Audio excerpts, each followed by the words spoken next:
बिस्मिल्लाहिर्रहमानिर्रहीम। लाखों करोड़ों दुरूदो सलाम मोहम्मद मुस्तफ़ा सल्लल्लाहु अलैहि वसल्लम और आले मोहम्मद पर। मैं हूँ उमर दराज गोंदल। सब कुछ बदल सकता है। पाकिस्तान की सियासत, पाकिस्तान का सियासी निज़ाम और निज़ाम के सियासी किरदार वो नहीं बदल सकते।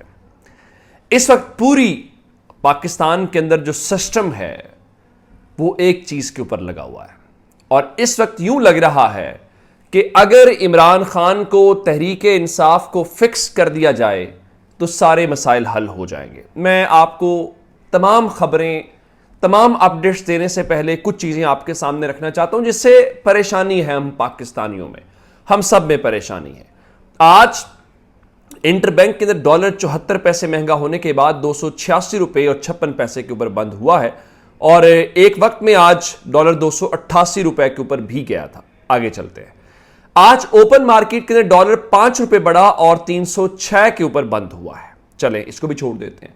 पाकिस्तान के अंदर आज स्टॉक एक्सचेंज में मंदी का सामना करना पड़ा और 100 इंडेक्स 400 पॉइंट्स गिर गए। जिसका मतलब क्या है? जिसका मतलब यह है कि आज अरबों रुपए कारोबारी लोगों के डूब गए हैं और मार्केट आज तकरीबन पूरे सेशन में फरोख्त के दबाव का शिकार रही और इससे आपको अंदाजा हो पाएगा कि क्या सूरत हाल है। उसकी वजह क्या? IMF के साथ प्रोग्राम नहीं हो रहा। आगे चलते हैं। गाड़ियों की फरोख्त में जो 1000 सीसी गाड़ियां पाकिस्तान के अंदर पिछले चंद महीनों के अंदर पाकिस्तान में 70% कमी रिकॉर्ड की गई है। जिसका मतलब यह है कि लोग अब जो हैं वो कुव्वत खरीद उनकी कमजोर हो रही है। परचेजिंग पावर जो है वो उनकी कमजोर होने की वजह से अब वो खरीदने से कासिर हैं। चले यहां तक आपको समझ आ गई। अगली बात मैं आपको बताता हूं। सारी चीजें बताने से पहले आपने जब इलेक्शन हो रहे थे तो 2-3 वजूहात थी। आपको नून लीग के वुज़रा वगैरह सब बताते थे कि इलेक्शन इसलिए नहीं हो रहे या इलेक्शन अब नहीं होने चाहिए चूंकि मरदमशुमारी हो रही है तो पंजाब और खैबर पख्तूनख्वा के अंदर इलेक्शन हो जाएंगे पुरानी मरदमशुमारी के ऊपर, तो नई मरदमशुमारी में बाकी सूबों के ऊपर होंगे, सीटें इस तरह हो जाएंगी, फलां चीजें इस तरह हो जाएंगी तो बड़ी ज्यादती होगी, तो यह मुल्क में एक इंतशार और फसाद और फितना फैलाने वाली बात होगी। अब जरा खबर सुन लीजिए, आपको अंदाजा होगा कि सिस्टम कैसे काम करता है।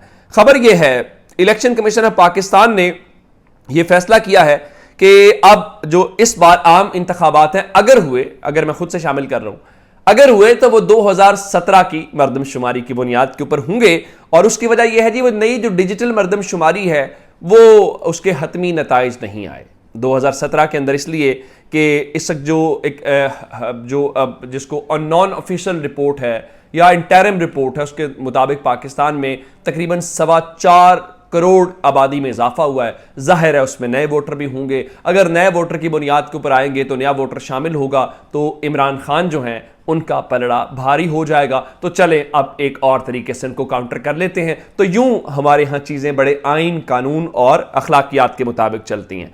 अब जरा एक और खबर मैं आपको देता हूं, फिर मैं आपको जमान पाक वाली खबरों की तरफ लेके जाऊंगा।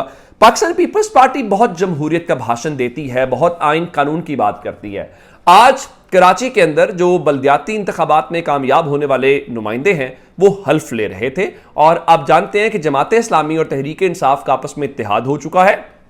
उस इत्तेहाद की बुनियाद के ऊपर इनके पास नंबर हैं और तहरीक इंसाफ ने गैर मशरूत तौर पर जमात इस्लामी की हिमायत की है और हाफिज नईम रहमान ज़ाहिर है मेयर के उम्मीदवार होंगे। लेकिन पीपल्स पार्टी ने मुर्तज़ा वहाब को वहां पर नॉमिनेट किया हुआ है, वो हर कीमत के ऊपर। पीपल्स पार्टी तकरीरों वाली पीपल्स पार्टी अलग है और असल पीपल्स पार्टी वही है जो जरदारी वाली पीपल्स पार्टी है, जिसको ताकत चाहिए वो किसी भी बुनियाद के ऊपर हो, किसी भी उसूल के ऊपर हो करते हैं। जरा आप देख रहे होंगे कि ये पाकिस्तान तहरीक इंसाफ के एक जो डिस्ट्रिक्ट साउथ है वहां से वाइस चेयरमैन जिन्होंने हल्फ लिया, जैसे ही हल्फ लिया तो सिंध पुलिस ने तहरीक इंसाफ के मुंतखब लोगों को हिरासत में लिया है। वो कैसे बदसलूकी के साथ इस मुंतखब नुमाइंदे को गाड़ी में फेंक रहे हैं, सलूक जरा देखिए। और बिलावल भुट्टो जरदारी से आप सवाल करेंगे तो वो आपको बताएगा हमने इमरान खान को निकाला, वो आपको आइन कानून के भाषण देता हुआ होगा। मैं आपको एक मिसाल देना चाहता हूं। हुआ क्या कि जब मार्शल लॉ लगा था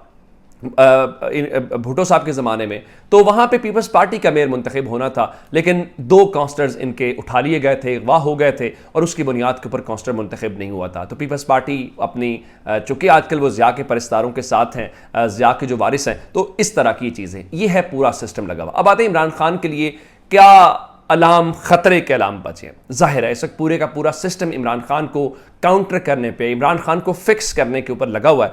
तो अब एक अहम जो शख्सियत है आज फैसलाबाद से, जो एक शख्सियत है फैजुल्ला कमोका, इनको आप इमरान खान की रैलियों में, जलसे जुलूसों में इमरान खान के साथ देखते थे। ये वेस्ट पंजाब के सदर हैं और 2018 के अंदर N109 से पाकिस्तान तहरीक इंसाफ के इन्होंने टिकट से इलेक्शन लड़ा और जो वहाँ से ये पाकिस्तान तहरीक इंसाफ का बाज़ाब्ता जो है वो हिस्सा बने। लेकिन आज इन्होंने पाकिस्तान तहरीक इंसाफ को छोड़ने का ऐलान किया और इसका मतलब ये है कि अब तहरीक इंसाफ के ज़रा इमरान खान के घर तक चीज़ें जा रही हैं। और ये एक कमाल बात जो है, जिस तरह इनमें से सब लोग जो तहरीक इंसाफ को छोड़ रहे हैं एक बड़ा खूबसूरत जुमला बोल रहे हैं और वो जुमला बड़ा पॉपुलर है पाकिस्तान के अंदर कि अब हमारा सियासत से कोई ताल्लुक नहीं है और किसी नई पार्टी को ज्वाइन नहीं कर रहे, और इसका मतलब है कि वो कहीं पर भी जा नहीं सकते। अब ज़रा ये फैजुल्ला जो है, इन्होंने थोड़ा सा पहले, चूंकि फैसलाबाद में एक जो अहम मुकदमा है उसके अंदर भी इनका नाम है, इन्होंने थोड़ा सा पहले एक प्रेस कॉन्फ्रेंस करते हुए क्या गुफ्तगू की थी, मैं चाहता हूं जरा वो आपको सुनाई जाए। किया गया कि आपके फैमिली जो है उनकी जाने खतरे में हो सकती है। मेरा लाहौर में घर है तो सादा कपड़ों में लोग मेरी फैमिली का पीछा करते हैं। मुझे कल यहाँ पे जो हमारा कानून नाफिज करने वाला इदारा है, शर्मिंदगी है इनके ऊपर, उनकी तरफ से थ्रेट आई है। मेरे पीए के नंबर पे कानून नाफिज करने वाले इदारे के एक अहम अफसर की कॉल आई है। चले, मेरा ख्याल है ये इतना सुनाना जाहिर है हमारे भी पर जलते हैं और अब आपको इससे समझ आ गई होगी। चलें इससे थोड़ा आगे चलते हैं। इन्होंने आज छोड़ी पार्टी और इसके साथ जो है एक और जो शख्सियत है, साबिक वजीर भी हैं पाकिस्तान तहरीक इंसाफ के, और ये पीर सैयद सईदुल हसन है। ये अचानक सब सामने आ रहे हैं, उन्होंने भी तहरीक इंसाफ छोड़ने का ऐलान किया है। लेकिन आज जो सबसे इंटरेस्टिंग डेवलपमेंट है वो चौधरी बरादरान की थी। चौधरी वजात हुसैन जो हुसैन इलाही के वालिद हैं, आज उन्होंने चौधरी शाफी हुसैन यानी चौधरी शुजात के बेटे के साथ बैठ के एक प्रेस कॉन्फ्रेंस की और 9 मई के वाक़यात की मजम्मत की।